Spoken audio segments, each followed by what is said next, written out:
How? How? What is wrong with this van? Hello, and welcome to the Lifestyle Nomad channel.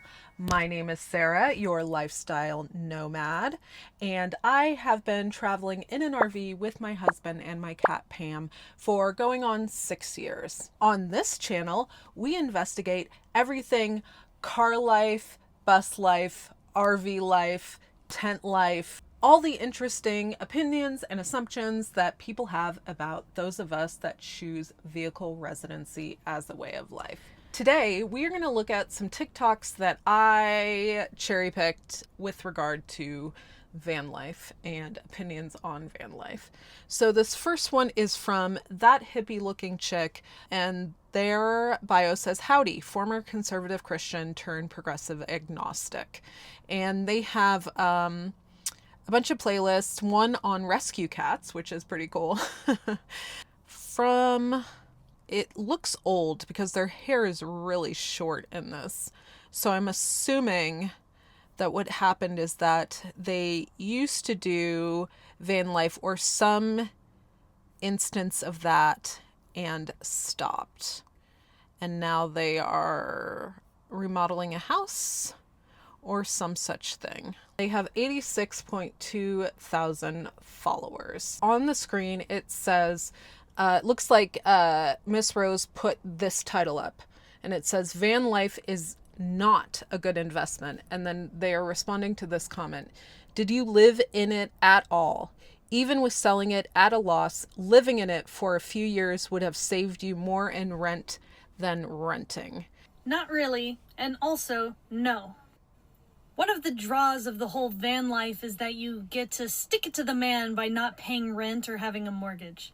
It was the reason why I got the bus. I thought I was going to go back overseas after my teaching gig. I didn't want to rent and break a lease, and I didn't want to buy a house if I was just going to leave the country again. I thought living in a vehicle would be the perfect compromise. What I didn't know was that I was going to be incredibly uncomfortable for the whole of several months that I tried doing it, and that it was actually going to cost more money. It cost me more money because I was stupid with the money and didn't do it properly, but I've had lots of friends try to do it. Almost all of them have failed at it. Only one has actually succeeded in living in his van. And he said that the amount of money that he spends maintaining that van comes out to about what it would cost him to rent an apartment. So if you've got friends who think they're going to save a bunch of money living in a vehicle, they're not. That's interesting. All right, let's start again. Not really, and also, no. One of the draws of the whole van life is that you get to stick it to the man by not paying rent or having a mortgage. It's a very interesting phrasing of that. I don't view us not having to pay rent, sticking it to the man. I don't really care, right? I don't want to have to pay rent. And also I want to travel. So I can't do both. I can't travel and also pay rent. One's got to give, and life is short. It was the reason why I got the bus. I thought I was going to go back overseas after my teaching gig. I didn't want to rent and break a lease, and I didn't want to buy a house if I was just going to leave the country again. Okay, but that's not the reason. They said that, but then they stated the reason was that they didn't want to break a lease if they were going to go back overseas, and they didn't want to buy a house if they're going to leave the country again, which is totally understandable. But that is not sticking it to the man. Especially buying a house is not sticking it to the man. Okay. I thought living in a vehicle would be the perfect compromise. What I didn't know was that I was going to be incredibly uncomfortable for the whole of several months that I tried doing it, and that it was actually going to cost more money. You know, van life, and we use the term van life as an umbrella for all the vehicles that you can live in, the car life, tent life, RV life. So van life, hashtag van life, isn't for everybody. It's really not. You have to want to do it. You have to want to make it work. Some people, they are in a vehicle because they can't afford rent and they would like to be in anywhere else but a vehicle, but that is their only option to keep a roof over their heads, right? Totally understandable. Not everybody who is in a vehicle residency life wants to be doing it. So there's that. And also, even if you want to be doing it, you may fall out of love with it, which is totally fine because we fall in and out of love of our living situations constantly. And vehicle residency is just one of those housing options that is available to us. It cost me more money because I was stupid with the money and didn't do it properly, but... Okay. By their own admission, they said they were stupid and didn't do it properly. Also, it seems like they got a bus just to do bus life. We got the RV just to do RV life. You can use the vehicle you already have. So your investment is just what you've already invested in the vehicle that you have, if you have a vehicle available to you to do car life, bus life, whatever, van life, right? Mostly van life, I'm thinking, but car life too. So I'm just pointing out these things because I feel like they're invalidating their own thesis here. I've had lots of friends try to do it. But Almost all of them have failed at it. Only one has actually succeeded in living in his van. Okay. Failed is a very interesting term here. Did they just not like it? Because that's not really failing. Like, how are you failing at van life? Are you crashing and burning because you've ran out of money, you didn't have any income, and you were living off savings and doing this, and then all your savings are gone? Like, I need to work. My husband needs to work in order for us to be able to continue to live. That is not exclusive to people living in houses and apartments. You need to have money coming in. Unless you're independently wealthy, a trust fund kid, or just have a large amount of money stashed away, you still need money in order to live, in order to meet the unexpected expenses that come with just living life in America. So I would love to know what exactly they failed at. I think there are many important things that come with choosing to live on the road. One of them is picking the right vehicle. You have to pick the right vehicle. Get it inspected. We spent a lot of money getting this rig inspected, but we knew we were going to live out of it, and we didn't want it breaking down on the side of the road. For the first year or so, I was terrified of crashing and burning. Like having a catastrophic mechanical failure in the rig and not being able to financially cover it. I think I'm kind of still fearful of that now, but I know my rig pretty well. So I think I have a little less fear of that at this point. I think it's important that, like a house, so you don't have any catastrophic failures in a house, like your roof caving in or your water heater leaking and flooding your home, or, you know, any of the things that can happen, termites. Those things can sometimes, not always, but can sometimes be mitigated by consistent maintenance. You have to maintain your vehicle. And I say that as somebody who's missed oil changes in our car and in our RV. Okay, I'm not perfect. I'm not the perfect nomad by any stretch of the imagination. I know people who check their fluids regularly, right? Before they go off. They get new tires as soon as they need to get new tires. They check their tire pressure religiously. They fix things as soon as they see a problem, right? Those types of behaviors will help you maintain your vehicle, your home, etc. They also cost money. So if you're short on cash, some of those things have to hold off until you can financially take care of them, right? But I think that is with anything. I don't believe that not being able to financially take care of an issue with a vehicle right away somehow makes you less responsible. I think it's just a way of life. So when they are talking about how all their friends failed at van life except one, it makes me question what they're really talking about here and what they really mean. Because there's a wide range of reasons why somebody would get out of van life, RV life, car life, right? You don't want to be in a vehicle anymore. You want to live in an apartment. You saved enough money to buy a house. Boom. You saved enough money to buy a piece of property and start homesteading. Boom. You know, you didn't like it. It was too cramped. You didn't want to spend money on a vehicle that was bigger or larger because you can't afford it. Fine. I mean, there's so many reasons why people get in and out of vehicle residency.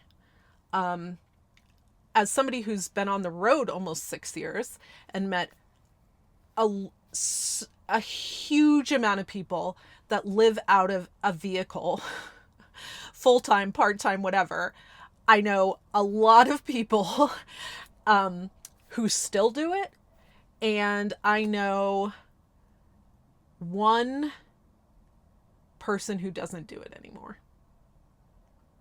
Two. I can count on one hand the amount of people I know who don't do vehicle residency anymore. If my family called and said, I need you to stay with me, take care of us, we would be off the road. It's a family, not just like blood family or family by marriage or that isn't just family. That's not who I'm talking about necessarily. I am talking about them. I am also talking about family community-wise. The people that I've known half my life, more than half my life. If they needed me, I would be there. So one person I know needed to be there for family.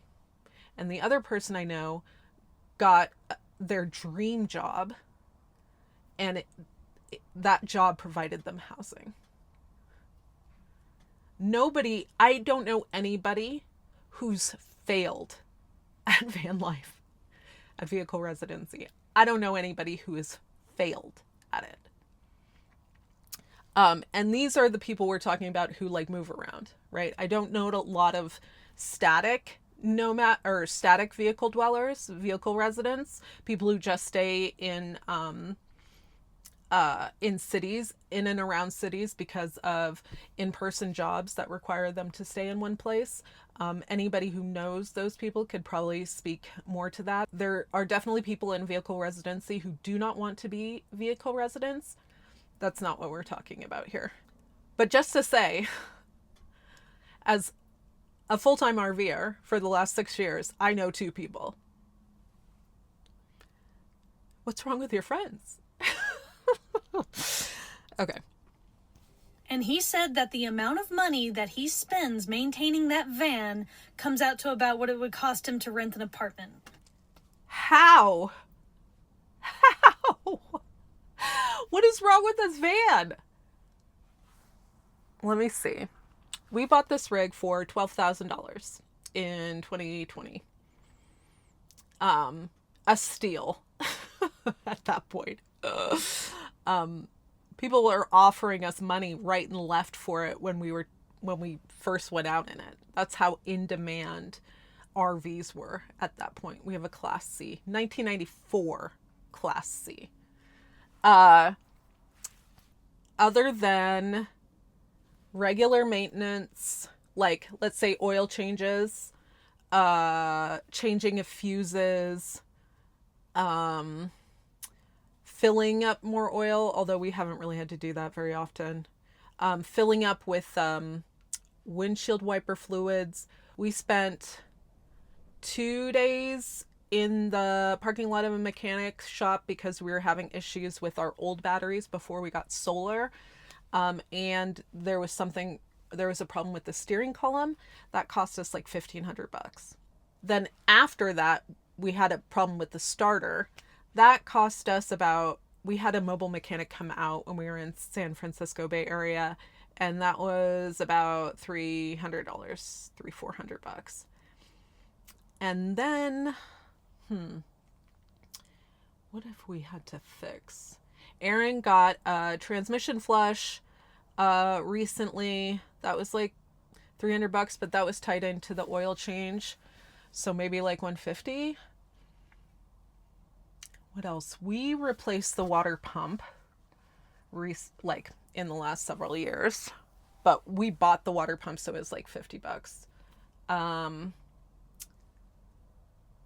Let's see.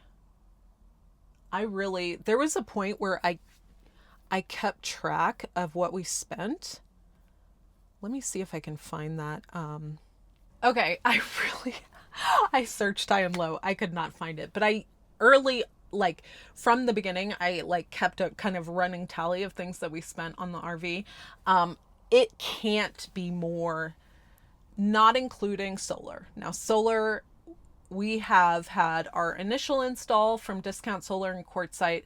I do not recommend them. Just full transparency, I do not recommend them. We got our solar install with them in 2021. And then we just got an upgrade. So that's like thousands of dollars. It's not over 10. I think it's 4, 5, 6, 7. I think it's about $7,000 total that we've spent on our solar setup. But not counting that, I don't think we've spent $10,000 working on the rig, fixing the rig. I really don't think so. We've been on the road since January 1 of 2021. We paid our last month's rent December of 2020. So work out the math. That is nowhere near rent, especially if you consider inflation. So when we left our apartment, I think we were paying about $13,000. Now, we all looked up our rents, like my friends and I looked up our apartments that we used to live in to see how much they were now. So I think ours is going for like 18 now. So that is not the same in the slightest. It is not. It's not. Just on maintenance, no. You need to either get your rig inspected, whatever, car, van, whatever. Doesn't necessarily need to be an RV. There's specific RV inspectors that can inspect your rig. But you need to know how roadworthy your vehicle is before you live in it. So however you go about that and whatever amount of money you're comfortable spending in order to make that assessment is really important. And then you go from there, right?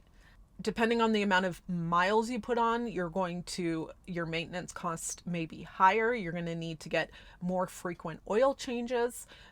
There's so many factors, right? Age, the amount of weight you're carrying in your vehicle, if it's over the kind of recommended weight from the manufacturer, have you had a flood in your vehicle? Has the structure been compromised by lots of bumpy roads? Like, have you had to be pulled out of a sand pit by your axle? Like, there's a bunch of different events that could happen and have happened to a vehicle to make it less structurally sound for you to live out of.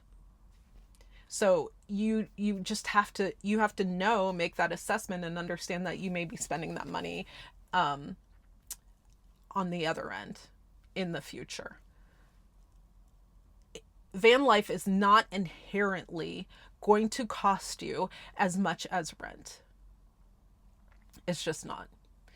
It all depends on how, the thing that you can do in van life is manage that expense. Whereas if you are renting a house or apartment or whatever, you can't manage the cost of that expense. That cost is fixed for you. So in vehicle residency, there are ways to manage the monthly expenses based on how far you travel, how much gas you put in it. It's not the same every month, and you have a lot more control over that. So if you've got friends who think they're going to save a bunch of money living in a vehicle, they're not. That is quite a statement. I mean, from their very small pool of data, they've decided that nobody is going to save money living out of a vehicle. That's just not true. I know people who've saved money for a house living out of a vehicle. I would just say absolute statements like that, be very wary, because it's just not true. Have I saved a ton of money? No, but I'm bad with money.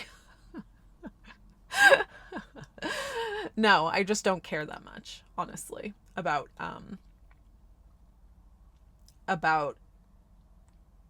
money in that way. I'm trying to get better at it, but that's full transparency. I'm not great with money. But you can. And also, were you saving money when you were in an apartment? You still have to pay,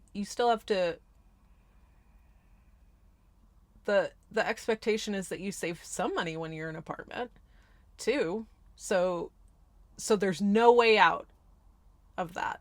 There's no way out of spending rent no matter what you're in. I don't know. I find that a little silly. Okay. That is the end of that video. Yeah, I find that whole argument by them totally disingenuous. No.